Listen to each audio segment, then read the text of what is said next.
Oyiphini kaMqondisi wezophenyo ku-IPID uThulani Magagula utshele ikhomishana kaMadlanga ukuthi olunye uphenyo oluqhubekayo oluthinta amaphoyisa e-EMPD lumile ngenxa yokuthi ufakazi usaba ukuthi uzobulawa amaphoyisa.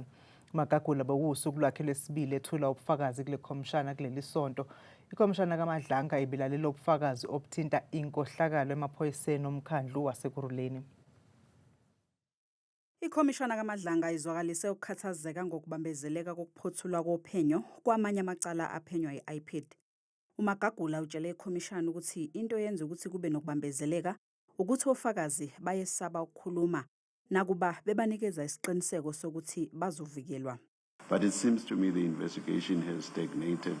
Some people have disappeared, people that you would have loved to take statements from, and one that is available and whose statement you would like to obtain is refusing to give you that statement.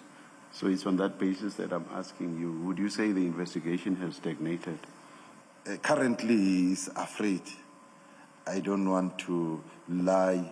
To communicate with him, I communicate with him. He says he's afraid of the police. The question will be, hey, Magagula, you know the police, they will kill me. uMagagula uthi nakuba kwesinye isikhathi benobufakazi obanele kodwa ke i-IPID akuyona ethatha isinqumo sokuthi kumele yini amanye amacala esiwe enkantolo noma abasolwa bethweswe amacala enkohlakalo.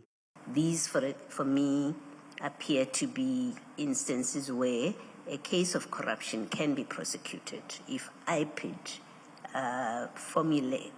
pushes it that they should be prosecuted for corruption, and your witnesses are EMPD and his records or Mr. Magagula and his records.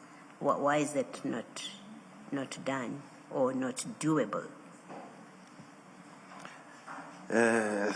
Such decision lies with the prosecuting authority because they have all these facts. IPID are not the one that decide that this matter must continue, even if we will wish to do so. Isicao sizoqhubeka ngomsombuluko.